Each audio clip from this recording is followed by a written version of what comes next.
So I filled the cup. And I'm telling myself that at night, once it's like time for me to sleep, I'll just take the drug, take water, and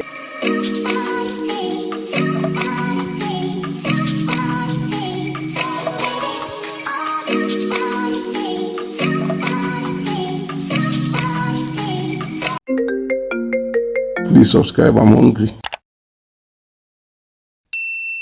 I take this love all seriously.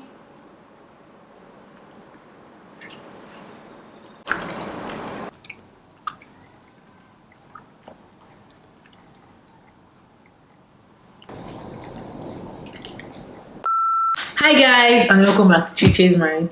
If you're new here, my name is Uche Upachaka, and if you're not new here, my things. So yes, I was asked to do a video on my depressing time, so when I was questioning God. I really don't know how I'm going to say this story because the memory is just everywhere in my head. But I'll try my best to actually say this story in a way you guys will understand, because I'm just talking from the top of my head. So my hard times started in the year 2012. That was when I went into uni, and the course I was studying was electronic engineering. Bear in mind that that was not my choice of course, if that's right. That was not the course I wanted to study, but it's not my mom or dad that pushed me to do that though. It was more like the people around me. So when I was in secondary school and people were asking me, oh, what do you want to study? When I'll say, oh, architecture or civil engineering, they're like, oh, women don't do courses like that. Pick a course that women do. I'm just like, what course can a woman do? So I was like, okay, let me do electronic, let me do mechanical. They're like, you can't be in mechanical engineering, it's for men. When you're pregnant as a woman, this is going to happen, that's going to happen. I said aerospace. They were like, you cannot be flying as a woman, blah, blah, blah. So there are many courses I was just picking in the engineering aspects that people are like, I shouldn't study, it's not for me, that's not going to work out. So I picked electronic engineering. They're like, yes, that's the easiest course, that's the best for women, you can study that. So that was the course I now decided to study going into uni, and I went to University of Surrey. So I did foundation first, then I went into doing first year. Bear in mind that looking in foundation, I failed like 2 courses, but I did a resit and I passed, and I went into my first year.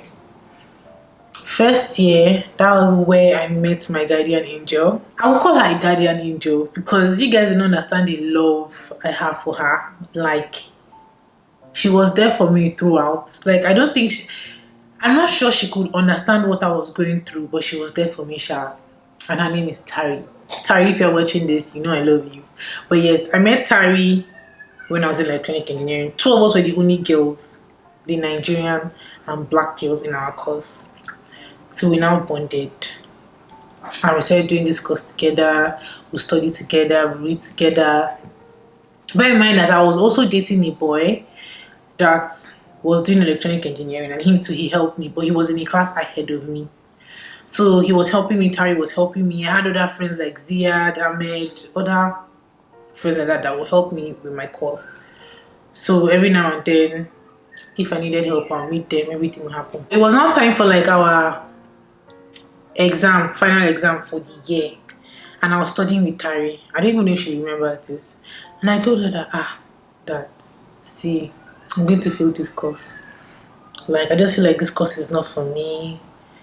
I don't understand it. I don't like it. It's not working out. This exam I'm going to write, I'm going to fail it. And she was like, don't say that. Just read and try and understand. If you need help, talk to me. I'll help you out. So I was like, okay, cool, no problem. Wrote the exam. Results came out. I failed, which was expected.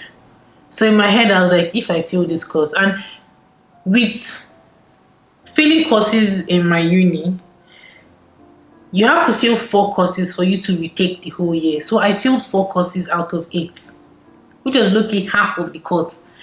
So they're like, I have to redo the year. And I was like, if I redo the year, I'm still going to fail. So there's no point of me redoing the year. let me just switch course because this course is not for me. So I tried switching to civil engineering, but my grades were really low, so they didn't allow me to switch to civil engineering. So I was like, okay, let me look for another course that I like. I didn't like economics, partly because of my secondary school teacher. I didn't like accounting because it was not easy to me. And another subject I loved when I was in secondary school was social studies. So I was just like, that since I like social studies and it's like an interesting course for me, I might as well just do sociology. And at the same time, I loved media, like taking pictures, making videos and things like that. So I was like, okay, since the course that they were offering in SONY was sociology, culture and media, let me study that because media is there. Social studies, sociology is there. So this course would be for me. I did the course. Everything was going good. Everything was going well. I was like, okay, this course is working for me. Yes, good. Exam time. I wrote the exam thinking that yes, I aced it. Results came out. I failed 4 courses again, meaning I had to resit. I had to retake the year. That's when everything just hit me. I was just so down and depressed. Like I was like, it's the second time I've done my first year and I failed it. So I'm going to do first year again, making it the 3rd time.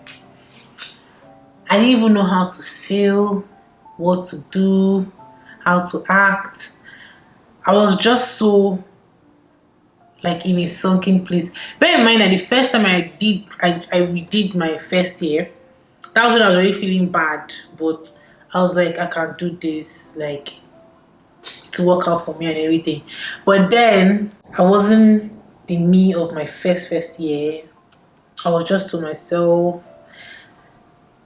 Like the friends I had, I still had them, but I wasn't just me anymore. So Tari would try her best every time. She'd be like, oh Uche, I cooked, come and eat. Oh Uche, I want to go to this place, please come and follow me. Like she tried to bring me out. I think she tried to cheer me up because she could tell that me, I was just not in the mood of doing anything. I didn't want to talk to anybody, I didn't want to do anything.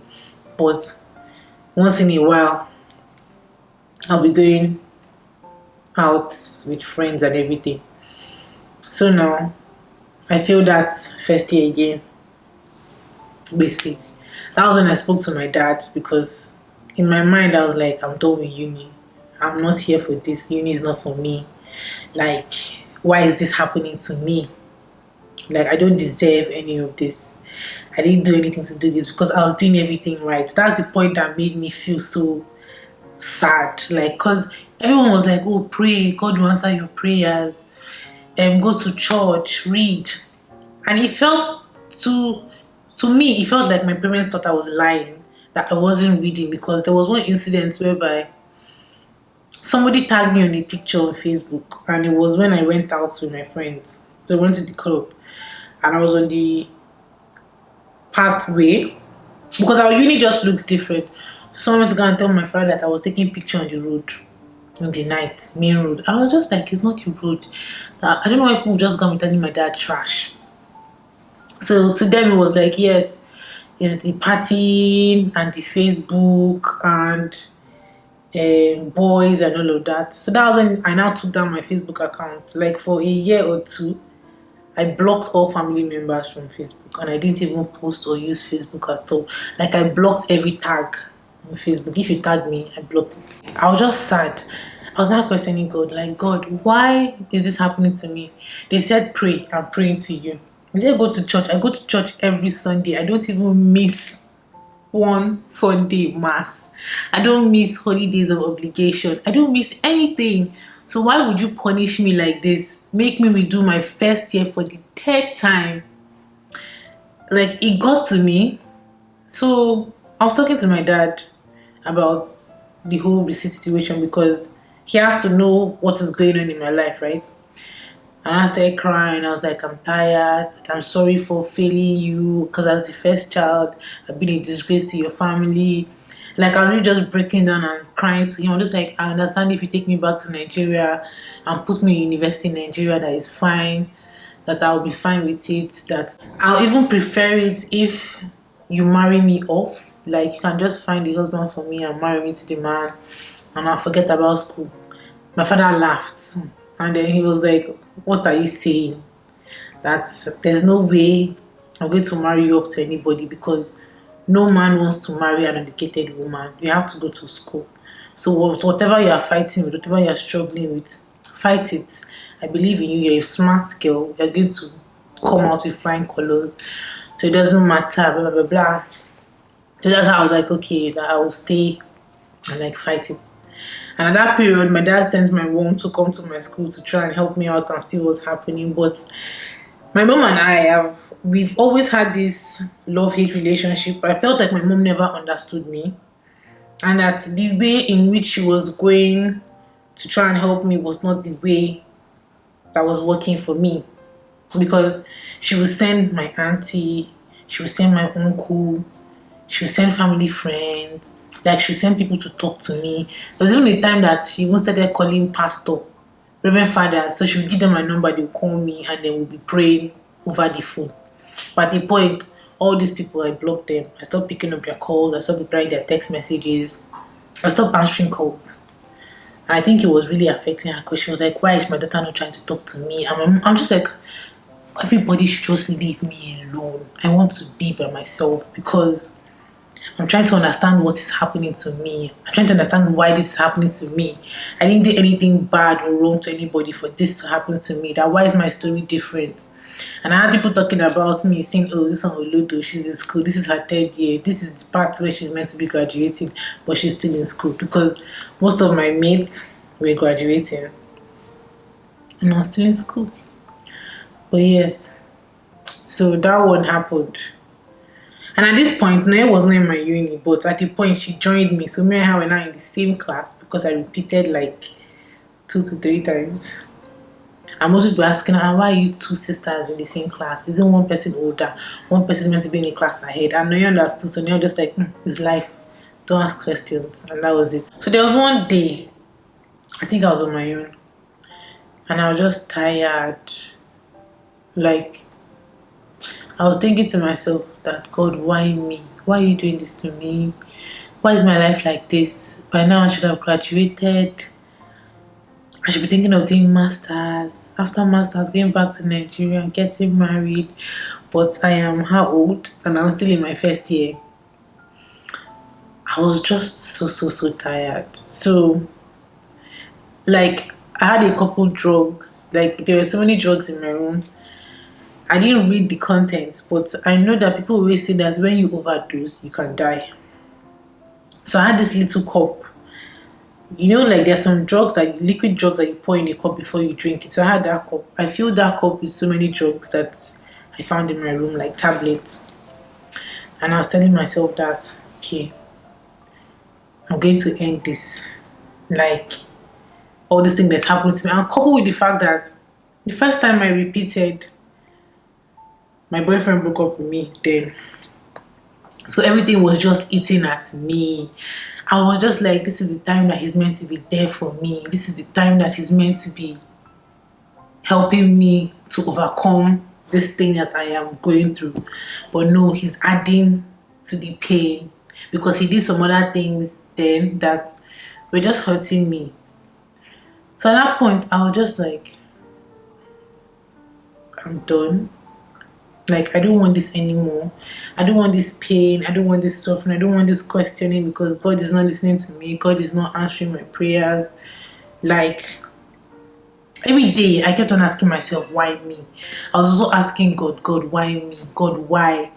And it was just too much for me to handle. So I just like, okay, I'm going to take my life. Like, I don't want to cut myself. I don't want to jump over a cliff. I just want to do the one that I'll take something, sleep, and I'll never wake up. So I filled the cup, and I'm telling myself that at night, once it's like time for me to sleep, I'll just take the drug, take water, and I sleep off.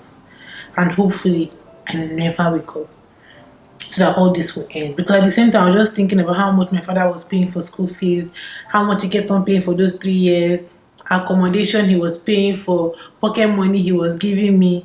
But the thing is that I didn't really express it to them, because I feel like they felt like I was being a brat. Like, I didn't discuss with them to tell them how I was feeling or what was happening to me. So they just felt like, this guy just being a sport part, but they didn't know that it was beyond that. Like, so many things were just happening. I was doing the right thing, even to the extent that I even used to go and meet my tutor to explain things to me, but still I was failing. It was just so painful.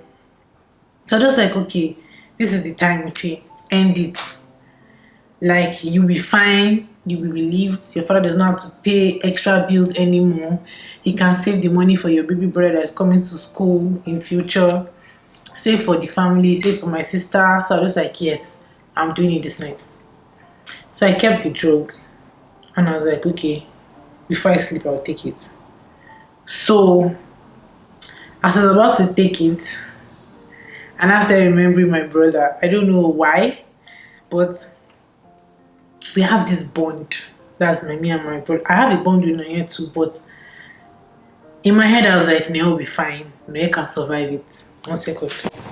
So I was not telling myself that, what of PJ? How will PJ cope? Like, I talked to PJ a lot, because we spoke a lot. WhatsApp, FaceTime, like, we were always talking. So I was like, how will PJ cope? He's still a young boy.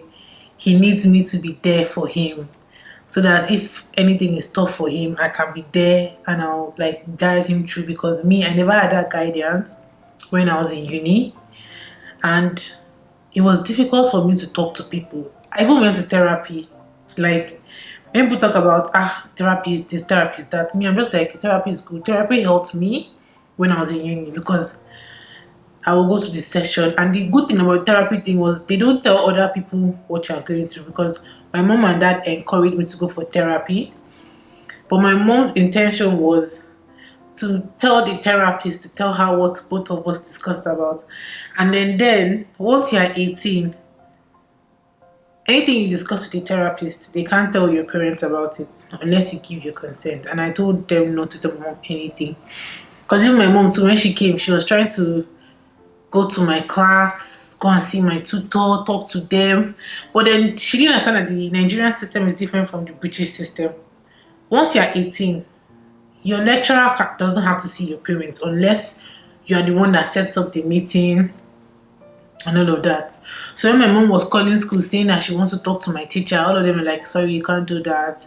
That doesn't work like that, because here it's now different. Your child is over 18. So it's between your child and the tutor, blah, blah, blah. So mom was now like getting frustrated. I feel bad for her during that process, but I felt like I needed to be alone. I also felt like I was the only one experiencing this thing. But then after uni, I realized I wasn't the only one. And there are so many people out there that were going through what I was going through. And they were even going through worse situations. But to me, it was like, I was the only one. No one understood what I was going through. So I could not relate or try to explain my situation. But I'm so happy that I had friends that were kind of understanding. Like, they didn't understand what I was going through, but they were helpful in ways that I can't explain. Like, they're always trying to cheer me up. Whew. When I was in my therapy session, she kept on encouraging me to do so many things. She was like, take walks, listen to music to make you happy, join a society, join a sports club, go to the gym. All these things can help you with your mental health, because you just being alone and staying in your room is not going to help your situation. And even though I was in societies, I was doing other things, I was still holding back. Like, I didn't want to become very close to people to start explaining my story or explaining myself and feeling, because I was so ashamed. You guys don't understand. I was so ashamed and bitter that all these things were happening to me. For the longest of time, I felt like a failure. I felt like I'm worthless. Like, my existence does not mean anything. And that everything I try to do, I will fail at it. So it was a really, really tough time, because even though I was questioning God, and I kept on praying and saying, okay, God, one day you answer my prayer. God, one day you be there for me. Like, I just felt like so many things I asked God that period, He never gave it to me. And it made me so bitter.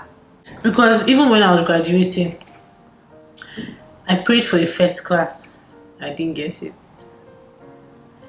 And I was just like, after everything, it was a very tough year.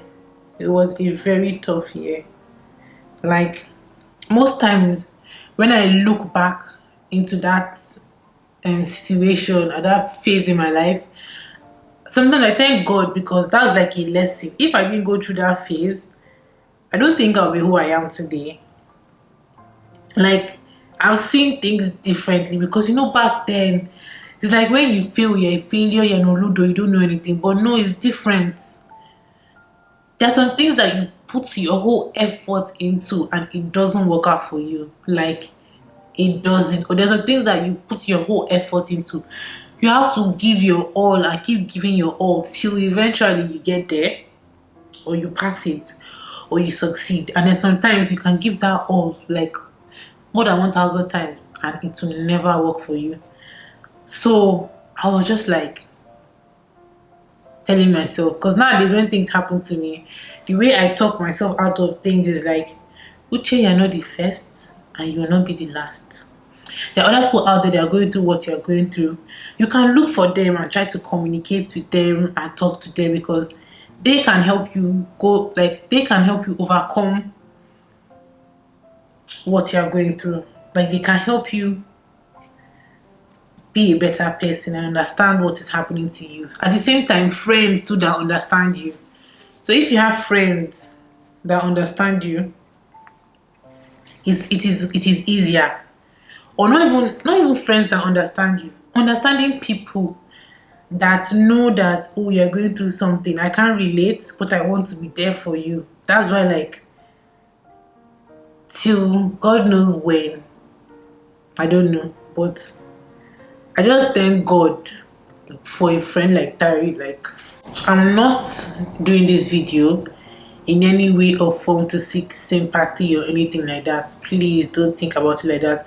I'm doing this video just to encourage you or uplift you, to let you know that you're not the only one. You'll never be the only one.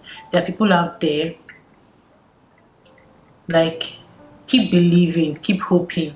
Or that thing you're putting your mind into, if it doesn't work for you, there's something else that you're meant to put your mind into, but it's just because you don't know about it, or you might not just be reading the signs properly. So guys, in this life, no matter what you're going through, and I know it's really difficult because even till now, sometimes I question God and I ask Him about certain things that are happening in my life, certain things that I'm going through, like, and I know it's a bad thing, so I fight it sometimes. I tell myself, Uche, don't question God.